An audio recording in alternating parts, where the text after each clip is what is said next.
pada saat itu ada suara anjing di dalam rumah itu. Si Hansip ini ngontrol yang ke dalam, dimasukin lah tuh sampai ke ujung bangunan. Nah pas pengen belok ke arah kanan belakang bangunan, dia kan mau senter deh, nyenternya kan ke arah tanah. Sama si Hansip ini dia senternya tuh diarahin ke atas gitu. Ketika senternya diarahin ke atas, diludahin.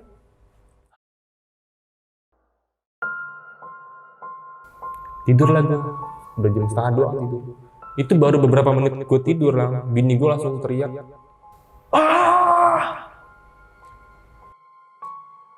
Nah pagi-paginya, bini gue langsung, pas gue bangun langsung ngomong, ya itu semalam gila serem banget. Kenapa emangnya mah? Itu pocong mukanya dempet banget ya, napasnya bau banget tuh dia. Dempet.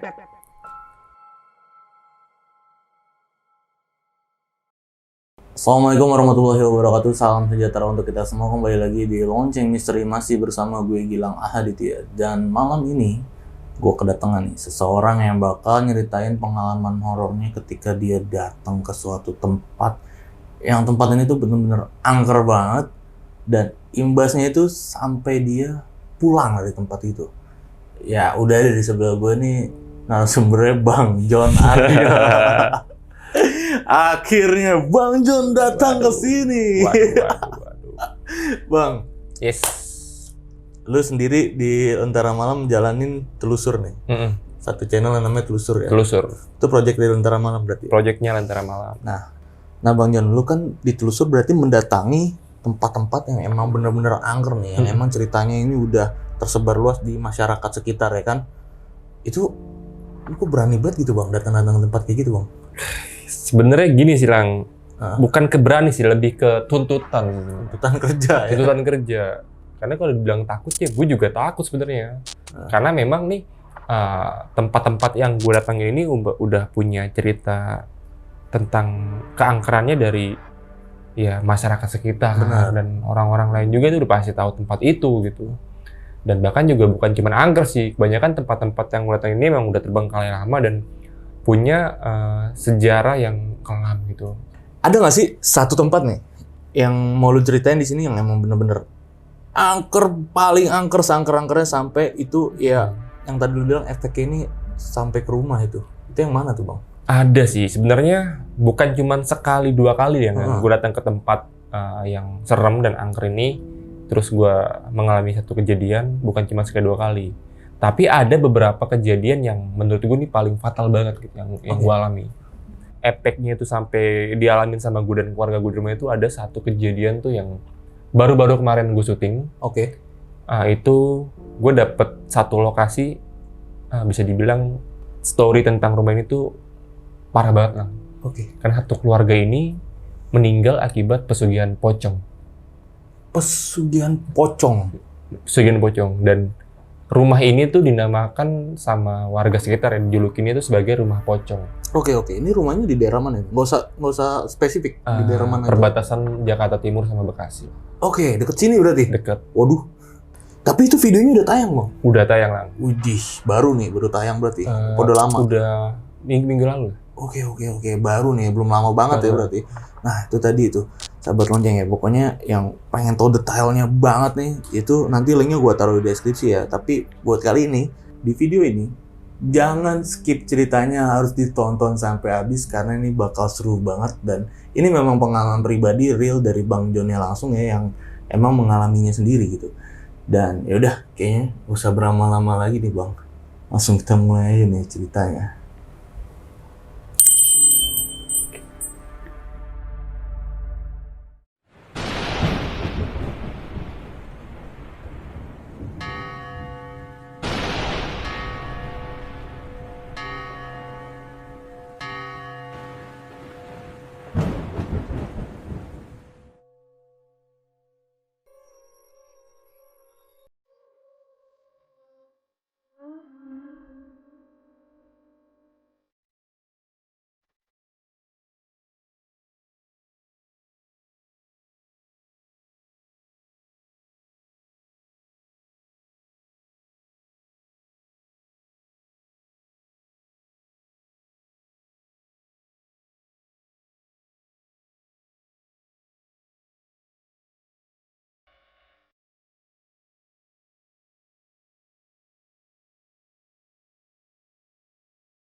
Oke, jadi sebenarnya ceritanya kayak gini lah.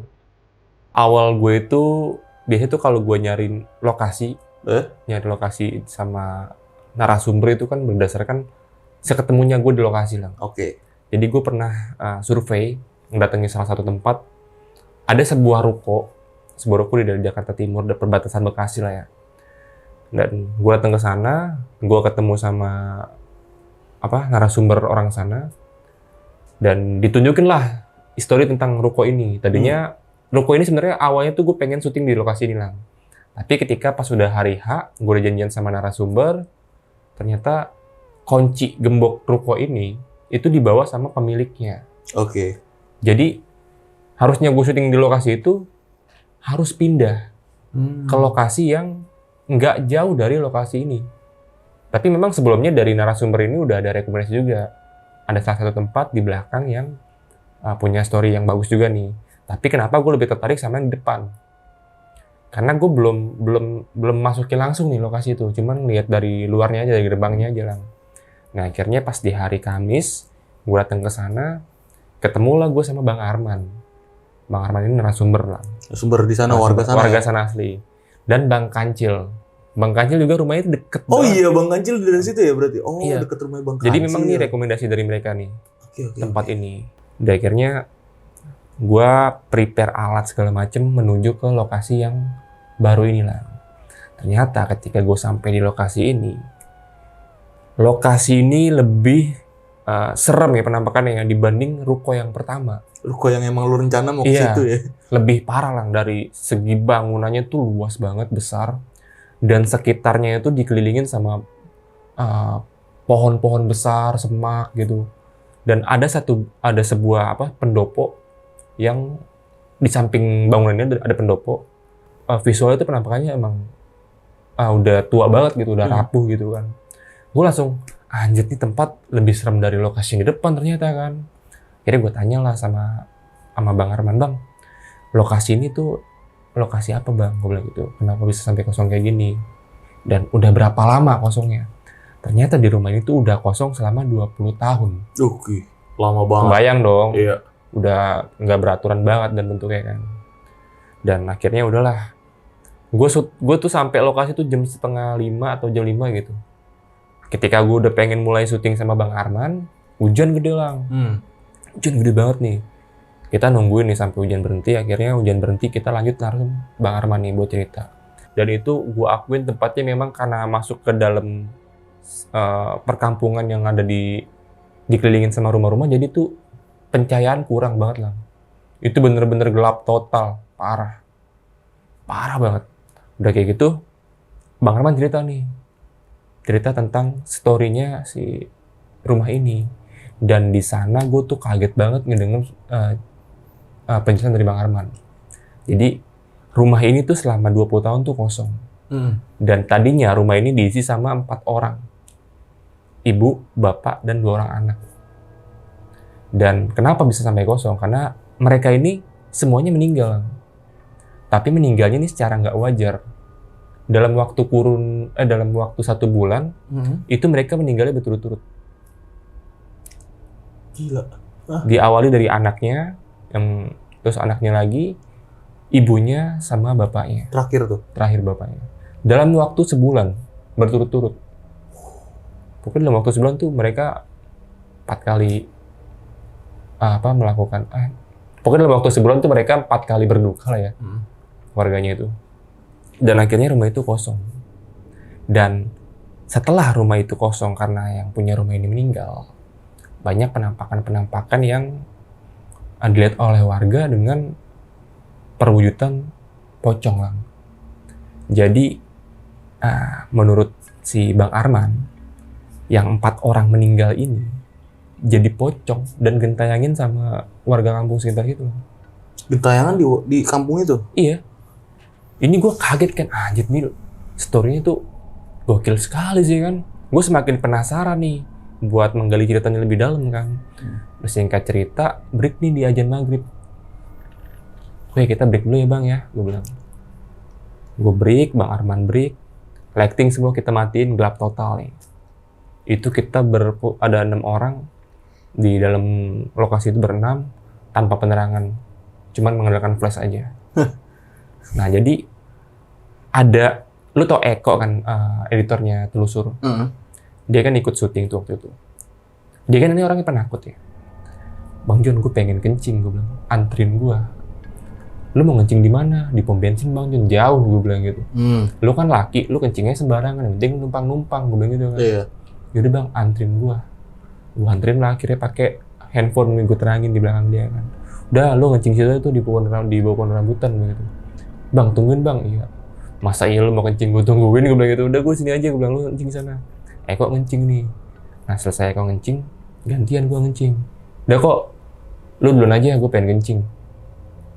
Jadi, gue kan ritual gue kan memang kalau gue ngerasa di tempat itu, gue ngerasa terpojok atau nggak nyaman atau nggak aman gitu, gue selalu ngebakar rokok lah. Biar suges ke rokok gitu. Nah sambil kencing itu gue sebelum kencing tuh gue nyalain rokok dulu. Barulah gue kencing di pohon.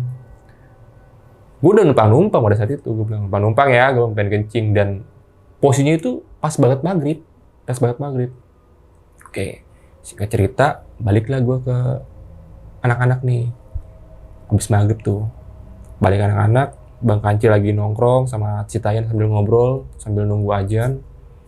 Gue duduk di tembok sambil ngerokok, rokok gue tuh belum habis lah yang gue bakar, gue duduk di tembok. Nah, pohon rambutan itu langsung ngarah ke tempat gue duduk. Jadi ketika gue mandang tuh langsung ke arah pohon. Itu gue liat kok pohon goyang-goyang, gue begitu kan. Pohon goyang-goyang. Itu masih gerimis ya, maghrib dan gerimis. Goyang-goyang, gue bilang gitu. Gue sambil ngerokok. Bengong tuh gue ngeliatin tuh pohon. Tuh angin atau apa, gue nggak ngerti juga kan. Terus nggak tahu kenapa tuh pandangan gue tuh langsung ngarah ke pendopo yang ada sebelah kanan pohon. Oke. Jadi tuh ada pendopo, tiangnya 4. Atasnya langsung genteng gitu kan. Bangunnya tuh kayu semua. Dan atasnya tuh genteng-genteng rumput gitu. Itu pas gue lagi pas langsung nengok ke arah pendopo itu sambil ngerokok, di pendopo itu bukan ya, memang ada sosok yang nongol di sela-sela tiang itu kayak begini. Tapi itu jelas banget ada kuncupnya lah. Iya elah.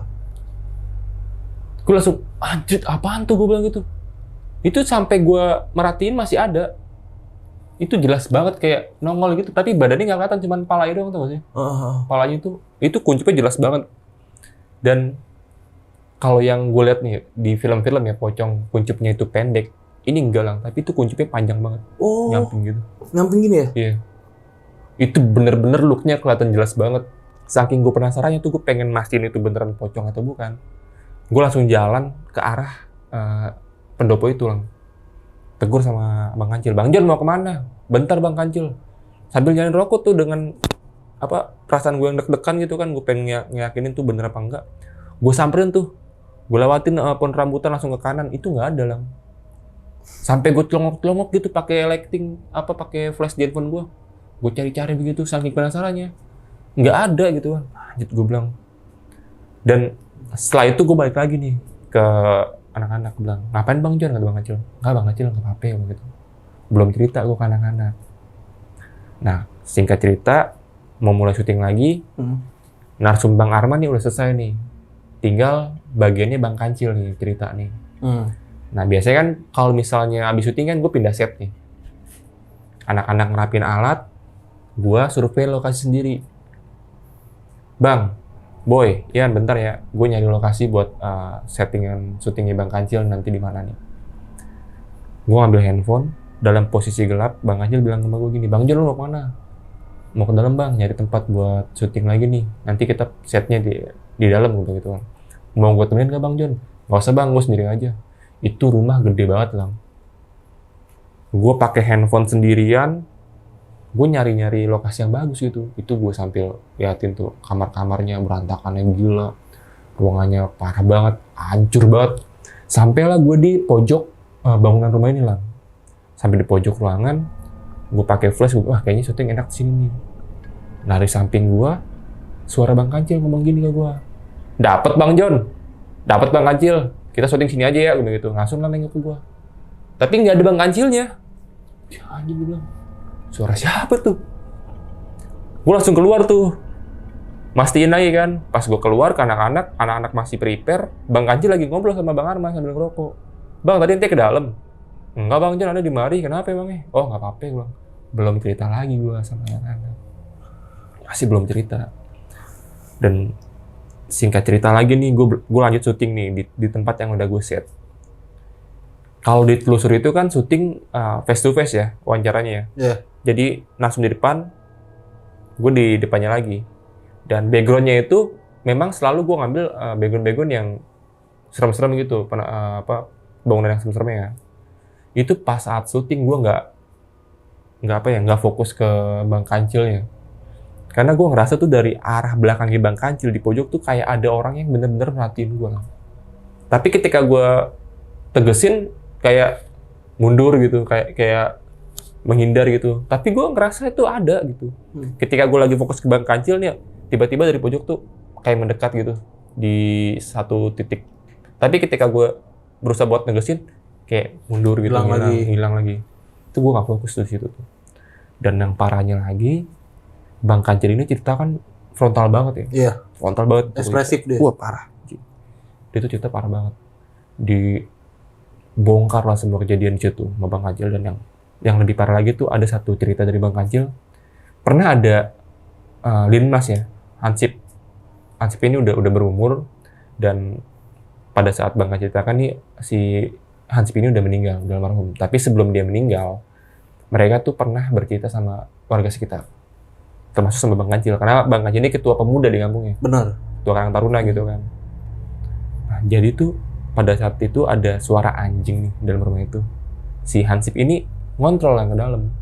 Dimasukin lah tuh bangunan itu, rumah, sampai ke ujung bangunan. Nah pas pengen belok ke arah kanan, belakang bangunan, dia kan bawa senter nih, nyenternya kan ke arah tanah.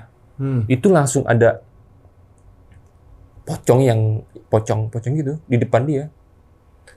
Sama si Hansip ini senternya tuh diarahin ke atas gitu. Ketika senternya diarahin ke atas, si pocong ini ngeludahin si Hansip ini bilang. Iya. Diludahin. Anjir tuh bilang. Itu gue ngedenger kita Bang Kancil, gila sih. Masanya kan kita, kalau gini kan kita podcast nih ngomongin yang serem-serem kan di sini kan. Iya. Tapi pada saat itu gue ngomongin si pocong ini di lokasinya langsung. Iya. Ya lu udah kebayang dong. Bener. Gimana perasaan lu ya kan. Itu gue, anjir gue bilang serius nih gue dalam hati gue. Nggak mungkin dong gue salah kan. Tapi gue tetap, ya ini serius nih ceritanya nih. Terus udah gitu dia cerita sama Kancil, itu baju Hansip yang dia pakai, itu baunya nggak hilang-hilang sampai berminggu-minggu. Bau ini ya? Bau ludah pocongnya. Wah itu dia sampai kabur kan. Dan setelah itu, beberapa bulan setelah kejadian itu, bapaknya ini sakit lah. Sakitnya memang sakit penuaan ya, memang udah berumur, meninggal. Dan barulah di rumah ini tuh dijulukin sebagai rumah pocong karena dari cerita si bapak ini. Udah kayak gitu singkat cerita, syuting Bang Kancil udah selesai semua. Dan seperti biasa nih, gue itu kan memposisikan diri gue sebagai tamu ya Lang ya, di rumah itu Lang ya. Jadi ketika kita bertamu, gue selalu memang dari awal tuh udah assalamualaikum, permisi, dan mau balik juga pamit. Ini ritual yang sering gue alamin pada saat syuting, bukan ritual, lebih kebiasaan untuk menghargai mereka gitu, yang nggak kasat mata. Gue selalu bakar rokok, dan rokoknya itu nggak gue isep, tapi gue taruh di satu lokasi itu. Untuk respect aja, buat respect gue sama mereka gitu. Dan gue bilang terima kasih. Makasih ya, udah diizinin buat main ke tempatnya. Mohon maaf nih kalau misalnya keganggu dengan kehadiran kita. Ya semoga nggak terganggu gitu. Terima kasih sekali lagi. Izin pulang. Assalamualaikum. Gue taruh rokoknya. Itu dari tengah bangunan itu. Kayak ada suara yang bukan batuk, yang lebih ngedehem. Pengang kuping gue langsung. Gitu. Itu pas ketika gue ngomong terakhir gitu. Udah akhirnya, gue bilang, direspon nih gue bilang nih. Tapi anak-anak udah di mana posisi? Udah di luar. Udah di luar ya? Posisi gue di ruang tengah. Jadi lu masuk ke dalam lagi? Gue ke dalam lagi. Gue naruh rokok sebatang itu. Anjir gue bilang, direspon gue bilang. Gue cabut ke depan nih. Singkat cerita, sambil jalan menuju mobil nih. Gue mau balik kan, menuju mobil. Bang Kancil ngikut juga nganter gue ke mobil. Di situ Bang Kancil baru bilang sama gue, Bang Jon, aman gak ya sebenarnya gue ngomong kayak gitu di sini Bang Jon? Kenapa emangnya Bang Kancil? Masalahnya tuh di sini memang pantangannya nih, kita nggak boleh ngomong kata pocong berulang-ulang kali. Waduh. Dalam hati gue, lu udah ngomong pocong berapa kali? Gue bilang di sini ya kan. Sepanjang cerita lu ngomong pocong mulu gitu kan. Aman gak ya Bang Jon? Ya lu nanya sama gue kan pendatang, gue bilang. Lu kan orang sini lebih tahu gitu. Ya udah bismillah aja deh Bang Kancil, mudah-mudahan aman ya kan. Sampai akhirnya gue balik, singkat cerita sampailah gue di kantor Lentera Malam nih. Itu posisi gue sampai rumah tuh jam 11 atau setengah 12-an lah. Karena gue udah capek banget, udah ngantuk, gue mutusin buat tidur lagi nih di kantor Lentera Malam.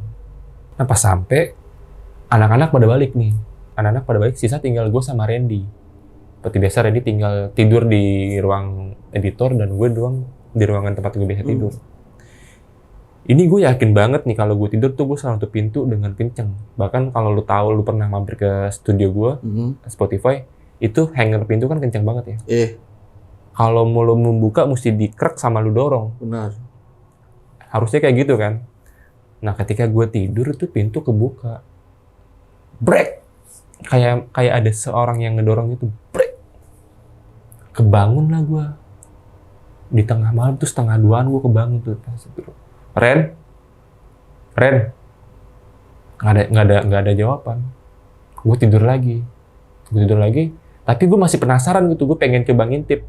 Gue pengen coba mastiin itu orang apa bukan. Itu si Randy apa bukan. Gue penasaran tuh. Sampai gue pengen lihat ada apa gitu. Gue sambil tidur, pura-pura tidur gini, sambil ngintip gini. Kok nggak ada orangnya juga. Penasaran gue keluar nih lang. Gue nutup pintu. Sambil nutup pintu gue ngomong gini. Ren? Nggak ada Randy. Gue ke kamar Randy, gue liat dia tidur. Baliklah gue ke kamar, tutup pintu. Pas pintu gue tutup, suaranya sama kayak suara yang di rumah sono lah. Percis banget. Itu pas gue baru masuk, gue langsung merinding. Jadi suara itu kayak bukan berada dari luar, tapi kayak dari dalam. Suara itu memang kayak ada di dalam, bukan dari luar. Mungkin ketika dia buka pintu, dia masuk ke dalam. Terus pas gue ngecek, gue nutup pintu, dia langsung ngedehem. Suaranya sama banget sama yang gue denger di lokasi syuting. Itu gue langsung tiduran, gue bilang gini, nggak usah ganggu, begitu ya kan. Kan tadi gue masuk ke tempat lo, gue udah izin. Pulang juga gue udah pamitan. Kalau lo mau ngikut silakan, tapi nggak usah ganggu. Gue nggak ngarang kalau mau ikut aja, tapi nggak usah ganggu. Udah akhirnya gue tidur lagi tuh lang. Tapi tetep gue nggak bisa tidur karena gue ngerasa nggak nyaman. Lu masih berani tidur sendiri setelah masih gitu. Nggak ada pikiran lu buat tidur bareng Randy? Buat apa, orang udah tengah malam anjir. Keluar malas banget kan PR kan. Udah gue paksain buat tidur.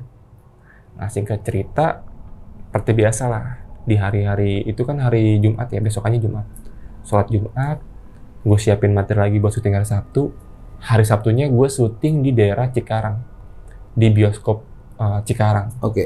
Alhamdulillahnya di sana nggak ada kejadian-kejadian gitu lah, cuman ya biasalah suara-suara doang.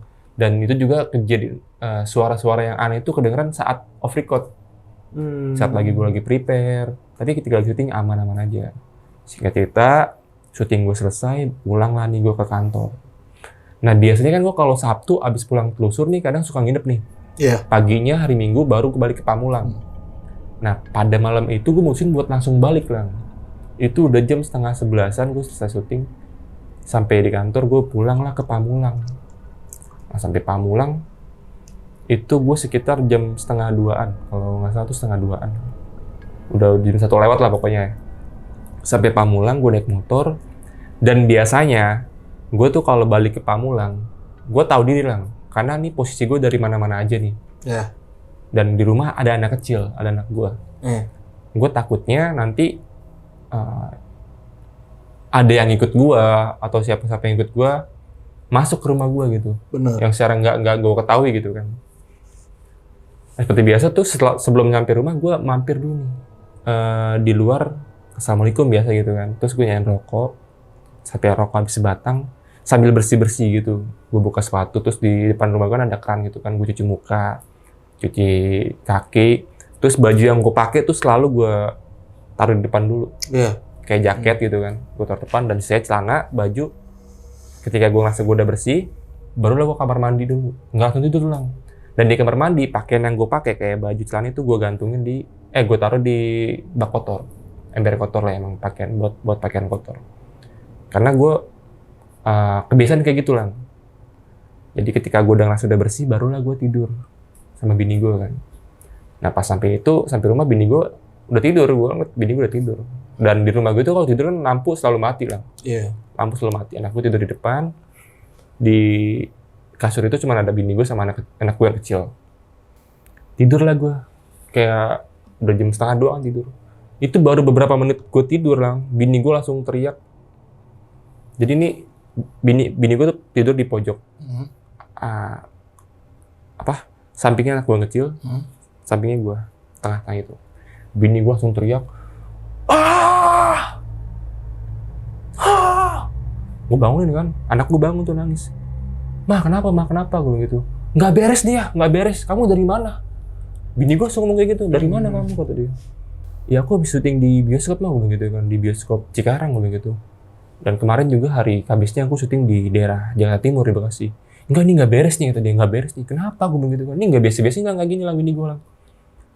Bini gue memang orangnya berani gitu, tapi ya seberani-beraninya orang gitu kan. Kalau ngeliat kayak gitu kan ngeri juga lah. Ntar lu aku ke kamar mandi dulu. Aku mau ngambil wudhu waktu dia.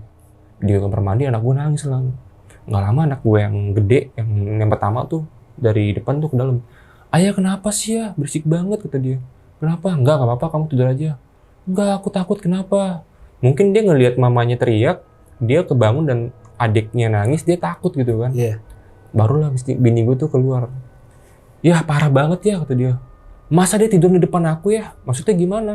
Jadi pas saat bini gue melek, ini tuh mukanya tuh dempet banget sama sosok pocong ini lah. Jadi pas dia melek gitu pengen ngarah ke gue, yang dilihat itu bukan muka gue, tapi muka pocong ini yang berhadapan langsung banget, dempet banget. Makanya bini gue teriak banget. Itu posisi di belakang anak lu nih dia? Di depan anak gue. Nyelip. Dempet. Itu langsung lampu gue nyalain ya kan. Ini ya masa di depan aku nih, dia mukanya dempet banget kata dia. Pocong ya. Bini gue tahu ya kan. Gue habis syuting kemarin di tempat pocong gitu kan. Kok bini gue tahu gitu kan. Wah udah nih gue udah nggak beres nih, bilang kak udah kak kabur aja kak. Wah ayo aku takut. Anak gue nangis, yang gede, yang kecil nangis, gue gendong anak gue kan. Yaudah mah bikinin susu aja pakai botol. Udah sini aku susuin aja kata dia. Anak gue masih nangis, makin kejer lang, makin kejer. Pas saat anak gue lagi disusun sama bini gue nih, anak yang gue yang ber 2 tahun ini nunjuk ke arah kamar mandi lah, sambil klenger tau gak sih lo? Atut, ma, begitu, ma, tangannya tuh kayak, ma. Nah, anak gue yang gede ini ngeliat adanya takut, melukin gue, ya kak, sapi kenapa? Nah, aku takut ya udah sini. Gue kan kesel ya, gue bilang, di situ gue ngomong gini, kan gue udah izin sama lo, gue bilang gitu. Kan gue juga udah minta maaf sama lu. Lu ngapain ikut ke sini? Ngapain datang ke tempat gue? Kalau emang lu mau niat ngeganggu gue, ganggu gue aja. Tapi jangan di depan anak istri gue. Jangan sampai anak istri gue takut gitu kan. Gue ngomong kayak gitu tuh. Bini gue tuh sambil sholawatan gitu ya. Sambil gendong anak gue yang itu suasana udah panik banget. Gue ngambil sapu lidi nih lang. Saking keselnya gue nggak sapu lidi kan. Bangsat lu, gue bilang. Gue gitu lang. Gue kebut-kebutin asal-asalan situ tuh. Anakku udah makin kejer ya kan. Maksud lu, sialan lu, pergi kalau sini. Gue ngambil sabun itu, gue kebut-kebutin. Nah nggak lama, jadi di samping rumah gue itu kan rumah kakak gue kan, kakak ipar gue. Ngotok-ngotok pintu. Berisik kali ya? Iya. Fit, kenapa? Ya kenapa? Berantem ya? Enggak kak, gue bilang, ini sapi ketakutan nih, gue bilang. Emang dari mana tadi? Biasa syuting, gue bilang gitu. Oh yaudah kata dia. Sapi sini bawa ke rumah Mpo aja kata dia. Digendong anak gue tuh. Anak gue digendong. Masih sisa anak gue yang gede nih, yang si Naya. Yaudah mah kamu bawa sapi ke sana aja, gue bilang gitu. Kakak kamu tidur sini apa sama bunda? Aku sini aja ya kata dia. Baru bini gue keluar sama anak gue, sama Mpok gue tuh ke kamar sebelah. Anak gue yang gede lah. Nunjuk ke arah kamar mandi, kelenger sambil teriak. Ayah itu ada pocong. Gue kan makin kesel, makin dongkol ya, bilang, sialan, gue bilang, udah kayo Kak. Gue gendong anak gue kan. Fit, nih si Naya ngeliat juga nih, gue bilang gitu. Kamu tuh di sini aja sama empok dia, gue bilang gitu. Ntar aku di rumah aja sendirian. Anak gue bawa ke rumah empok gue balik ke kasur, gue tiduran sambil begini lah. Sambil begini, gue merhatiin. Dalam hati gue gini, sialan, gue bilang. Kenapa imbasnya ke anak istri gue nih, gue gitu. Sempet ngebatin tuh gue tuh. Gue tahu nih, pasangan gue nih dia masih ada di sini nih, karena auranya tuh terasa lah, kayaknya tuh pengap dan kepala tuh kayak berat banget. Iya, kemang ya. Pengang gitu. Gue ngerasa tuh dia masih ada di sini nih, sampai gue bilang gini, lu pulang, gue bilang gitu, ini bukan rumah lu, gue bilang gitu. Gue datang ke rumah lu permisi, pulang gue minta maaf, bilang assalamualaikum, lu ngapain ikut gue bilang gitu ya. Itu akhirnya gue setel murotal ya pakai handphone. Singkat cerita tuh sampai subuh. Nggak lama tuh suasana mulai tenang tuh. Udah menjelang subuh. Dan dari kamar empok gua, tiba-tiba nih gua ngedenger anak gue yang kecilnya nangis lagi, Lang. Dari rumah empok lu nih? Kenceng, nangis ya kenceng. Gua kaget lagi kan, gua bangun lagi nih. Jangan-jangan, wah ini si monyet kesana nih, gua bilang. Ke rumah empok gue nih, jangan-jangan anak gue diganggu di sana kan. Tuh dalam kondisi kesel, gua ke rumah empok gua. Gua buka pintu tuh. Pas gua buka pintu, gua liat empok gua, bini gua, anak gua 2 tidur pules. Ya, tapi gue dengar suara anak gue nangis. Ih, kok bisa gitu kan? Wah, ini nggak beres nih. Akhirnya gue balik lagi ke kamar, balik ke rumah. Udahlah, gue bilang gitu. Udah mau subuh nih, gue bilang gitu. Cabut dulu, gue bilang gitu. Nggak lama mulai nih kedengeran suara tahrim di masjid di dekat rumah gue kan. Salatu wassalamualaikum. Udah mulai nyaman nih. Nggak lama azan subuh baru tidur. Nah pagi-paginya bini gue langsung, pas gue bangun langsung ngomong, ya itu semalam gila serem banget. Kenapa emangnya mah? Itu pocong mukanya dempet banget ya, napasnya bau banget gitu dia. Napasnya bau banget, mukanya kayak meleleh gitu tuh sih. Bau banget ya, gitu. Kamu biasain dong ya makanya kalau pulang tuh jangan langsung pulang. Cuci kaki kayak wudhu kayak kamar mandi dulu kayak. Udah kan. Perasaan gue udah ngelakuin itu. Tapi kenapa masih ada kejadian kayak gini gitu kan? Enggak, aku udah ngelakuin kayak gitu kok. Kan biasanya aku kayak gitu kalau pulang ke rumah nggak langsung pulang, apalagi kalau tengah malam. Pasti di luar dulu, biar bersih baru masuk. Enggak ya, itu parah banget semalam ya. Parah banget. Anak gue nih, ayah yang pertama si Naya. Itu umurnya sekarang 9 tahun. Ayah, aku takut ayah, kata dia. Ayah nggak usah syuting-syuting lagi deh. Nggak usah syuting-syuting ke tempat-tempat kayak gitu lagi deh, kata dia. Aku takut banget ya. Itu masa di depan situ, di depan pintu kamar mandi ada pocong ya, 2 biji. 2 biji? 2 biji bro. Gila, bukan 1, 2. 2 biji, gue bilang. Kamu ngeliatnya 2 kak? 2 ya, yang satu masa pocongnya rambutnya panjang. Wah. Terus yang ngeliat pocongnya rambutnya panjang ya di situ ya, aku takut banget. Aku ntar malam gak mau tidur sini, aku mau tidur sama bunda aja. Anak kecil umur 9 tahun kan jujur banget ya. Iya. Aku tidur sama bunda aja di rumah, aku gak mau tidur sini, gue bilang gitu. Ntar malam gue begadangin nih, gue bilang nih. Datang lagi gak lo? Kalau datang gue sikat lagi sekalian nih pikir gue kan. Yaudah kan gak apa-apa, kamu tidur sini aja, gue bilang gitu. Nanti ayah tidur di sini deh. Udah kamu tidur di kamar aja sama ayah, mama gitu. Ya aku takut ya, aku gak mau, kata dia. Singkat cerita, di malam itu juga akhirnya anak gue tidur nih berempat. Anak gue tidur pules, gue ini gak pules lah. Gue ngebegadangin mereka, biar nyaman, biar aman gitu kan. Akhirnya alhamdulillahnya aman lah. Nggak kejadian lagi tuh. Ya mungkin karena gue bilang kali ya, dalam hati gue bilang ngebatin, kenapa lu datang gitu kan. Padahal gue udah izin, udah segala macem. Dan mungkin ya, ini asumsi gue ya, asumsi gue. Kenapa bisa sampai si pocong-pocong ini sampai ngikutin sampai ke rumah gue, karena ada satu kalimat, satu ucapan gue yang seakan-akan mengajak dia. Lu inget gak cerita gue yang ketika di studio Lentera Malam? Itu kan gue bilang, kalau mau ikut aja. Tapi nggak usah ganggu. Oh iya. Itu kan kalimatnya kan Mengajak. kontradiktif ya. Kayak apa ya?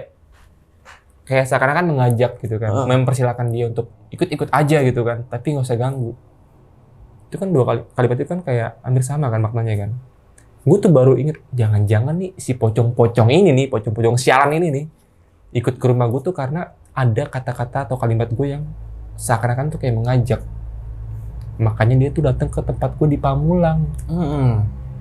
Dan kenapa ketika gue begadangin nggak kejadian apa-apa?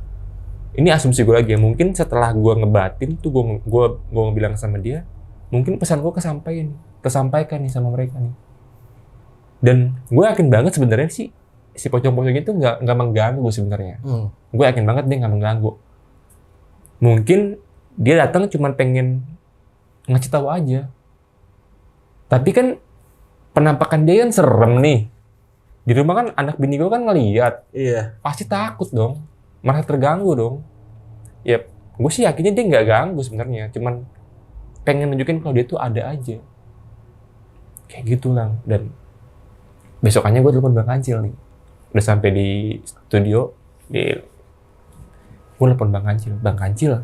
Sorry nih Bang, gue bilang gitu ya kan. Kapan-kapan bisa nggak Bang lu temenin gue ke tempat yang kemarin kita syuting nih Bang, gue gitu. Oh siap Bang Jun, kenapa emangnya Bang Jun, lu mau syuting lagi? Bukan gitu Bang. Ini pas kemarin gue syuting di lokasi, ini pocong-pocong ini datang ke tempat gue Bang, gue bilang. Anak bini gue ngelihat langsung, gue bilang gitu. Boleh Bang Jun, yaudah kapan lu mau ke tempat gue? Nah hari Selasa kan jadwal gue survei nih. Iya. Datanglah gue ke tempat Bang Kancil, gue ceritain lagi Bang. Pada saat di lokasi yang gue belum ceritain tuh, gue cerita lagi tuh sama Bang Kancil, Bang. Lu tahu pas kita syuting, itu gue ngeliat pocong di pendopo, ngelongok, itu mukanya bernyenyeh kan kayak lumer gitu. Iya, ada nanah-nanahnya gitu ya. Lebih ke merah sih, lebih ke merah putih gitu. Kayak kulit Lopek, kayak kulit ngelopek. Udah gitu tuh kuncupnya panjang. Serius lu Bang Jun liat yang kayak gitu? Serius Bang Kancil, masa ya gue bohong? Gue ceritain lagi sama Bang Kancil. Tuh bini gue tidur nih, pocong ini di depan mukanya langsung Bang. Wah gila kata Bang Kancil, parah sih itu rumah emang. Dan yang lagi anak gue yang paling gede nih Bang Kancil, tuh dia ngeliat sosoknya tuh ada 2 biji di rumah gue. Kan gak logis banget ya. Anjir 2 biji loh di rumah gue kan. Yaudah Bang Jun nih, akhirnya kita mau gimana nih, enaknya nih Bang. Kesana lagi deh Bang Kancil gitu. Penasaran gue gitu kan, Gue kan memang orang penasaran kan. Lu mau ngapain sana Bang Jun bilang gitu. Ya gue pengen ngomong lagi aja situ.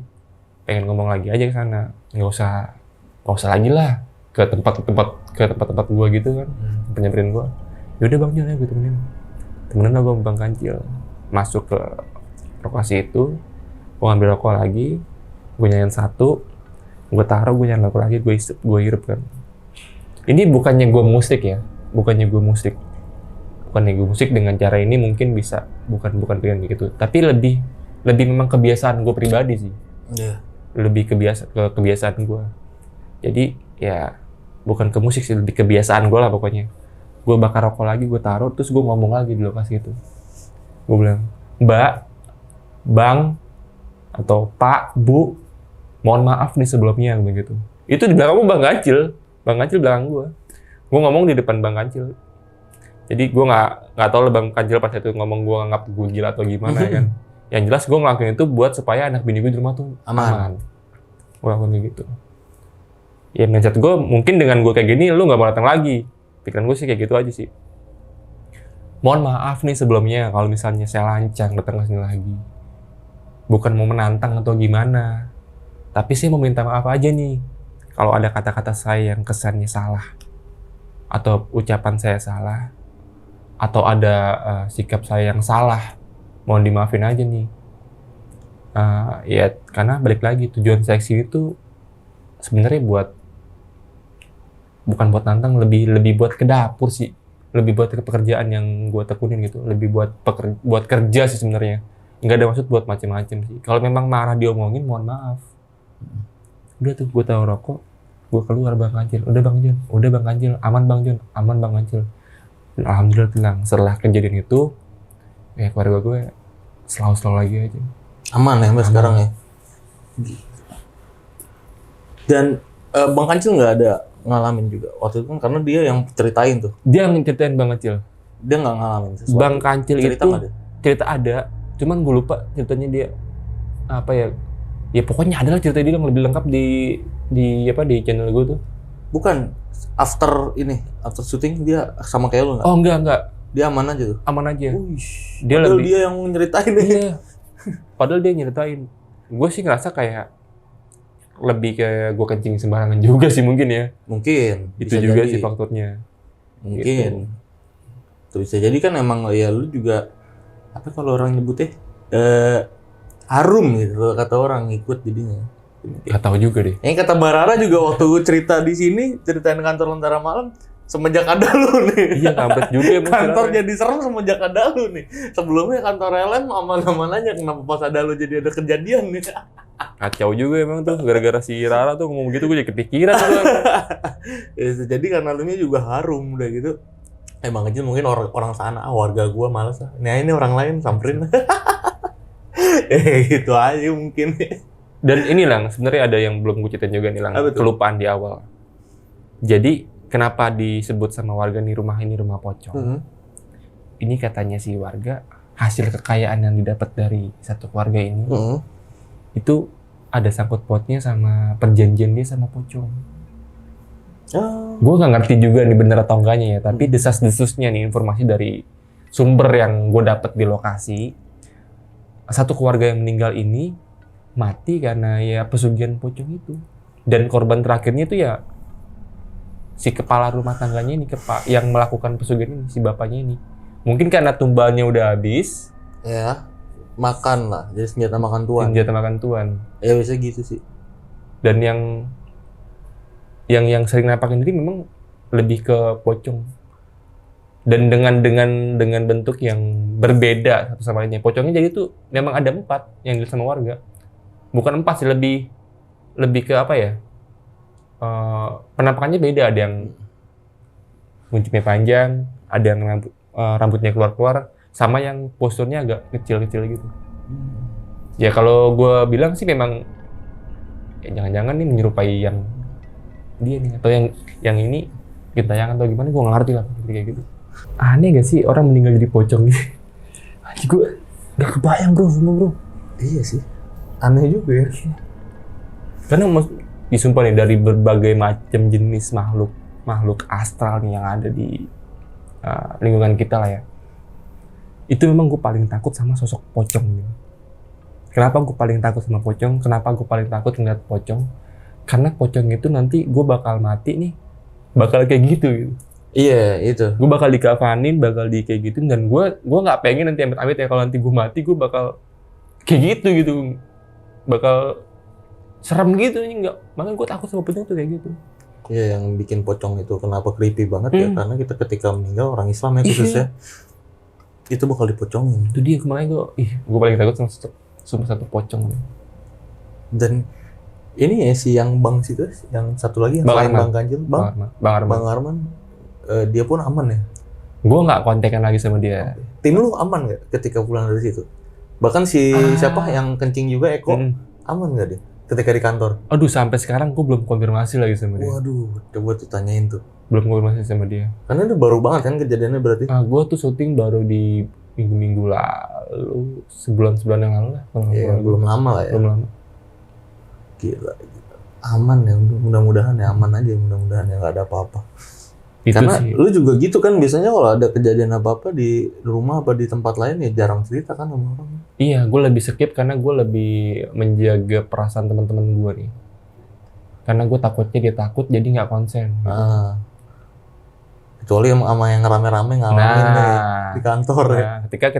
Kecuali ketika dia udah ngomong duluan baru lah gue beberin gitu. Tapi lu pernah nyari artikel-artikel nggak, berita-berita tentang emang rumah itu? Maksudnya ini udah lama banget. Gue tuh tipe kalau orang yang cuek, masa bodoh. Ketika gue udah ngelewatin kejadian itu, ya bodo amat gitu. Lu nggak penasaran lagi ya? Nggak penasaran, yang penting gue udah aman. Karena gue memang tipe orang yang nggak mau ribet orangnya. Dan nggak mau diganggu juga sebenarnya. Rumah itu nggak tahu juga kabar ya? Nggak ada yang punya juga katanya? Masih ada saudara-saudaranya mungkin ya. Dan nggak tinggal di sana. Masih ada saudara-saudaranya. Nggak dijual aja gitu? Ya, kenapa gue bilang masih ada? Ya karena kan mereka ini meninggal nih. Ada yang melakukan proses pemakaman. Iya dong. Bener. Ya pasti ada saudara-saudaranya dong. Ya mungkin ahli warisnya aja yang nggak ada. Jadi rumah itu ya kosong sampai sekarang. Kayak rumah yang kosong yang di mana, yang di Surabaya, tau nggak lo, yang terkenal tuh rumah Darmo ya? Oh Darmo ya? iya tahu. Itu kan sampai sekarang kan nggak ada, nggak tahu kita siapa Nggak tahu. pemilik ya kan, Nggak itu kosong aja udah. Ya emang ahli warisnya pun nggak ada, saudaranya pun nggak ada ya kan, nggak tahu itu rumah sekarang siapa pemiliknya. Mungkin sahabat lonceng yang tahu nanti bisa tulis di kolom komentar ya, kalau gue Ya nggak tahu. pokoknya cluenya di daerah Jakarta Timur perbatasan sama Bekasi lah. Nah itu rumahnya ya, rumah yang diceritain Bang John ini daerah situ. Untuk detailnya, visualnya nih, gimana keangkeran rumahnya, bentuknya apa, masih ada nggak sih barang-barangnya segala macam ya, ada di Parah. videonya, telusur ya. Parah udah. Untuk jelasin itu visualnya ada di sana semua. Ini kita khusus sharing pengalaman Bang John aja nih, pengalaman pribadinya ya. Jadi ya buat sahabat lonceng, kalau ada yang mau nanya-nanya langsung ke Bang John itu boleh banget ya Bang nanti. Boleh dong. Di Instagramnya Bang John juga bakal gue taruh di deskripsi. Dan thank you banget nih Bang John, udah Siap, cerita-cerita sama-sama. di Bilang. Lonceng Misteri. Lonceng misteri. Akhirnya datang juga kemari. Gara-gara Rara ini gue kemarin nih. Karena banyak yang minta undang Bang John dong, undang Bang John ya kan. Wadidaw. Ceritain diceritain, tapi pada minta ceritain yang di kantor Lentera Malam Bang. Kan udah, tapi yang Iya. Barara ya udah semua ya. Udah ceritain sama Rara ya. Udah cerita sama Barara, udah panjang banget tuh. Itu dia. Rara nih kurang ajar. Harusnya lo punya 2 cerita lo ya. Gara-gara Rara ini semua. Jadi cuma satu. Ya thank you banget ya Bang John yang sekali lagi. Sama-sama Ya. Gilang. Oke, dan buat sahabat lonceng jangan lupa mampir ke channelnya Bang John, terutama yang video tadi tuh. Itu kepoin aja langsung videonya buat melihat lebih jelas visual-visual itu, di situ semua ada. Oke, buat teman-teman yang ingin jadi narasumber, datang langsung nih ke Studio Lonceng Misteri. Caranya gampang banget. Kalian bisa langsung mampir ke Instagram kita di @loncengmisteri. Bisa langsung klik aja link yang ada di bio-nya itu ya. Dan buat kalian yang belum subscribe channel Lonceng Misteri, buruan langsung subscribe channel Lonceng Misteri sebagai tanda dukungan kalian nih, biar kita makin maju terus. Yang pastinya ya makin semangat lah buat konten. Oke, akhir kata gue Gilang Aditya izin pamit. Bang John Arya dari Telusur izin pamit. Dadah. Kuy. Masih semangatnya nih? Semangat Singkawang. terus tuh. Lalu udah lelah belum? Mau tag ulang apa nggak usah? Dia gimana? Lah, dia mah main HP aja tuh. Lu mau gimana yang Singkawang? Ini berarti udah ya? Udah lah ya, Singkawang mah kayaknya nggak apa-apa ya, bisa Aman lah. bisa di Udah kan udah. Udah. udah.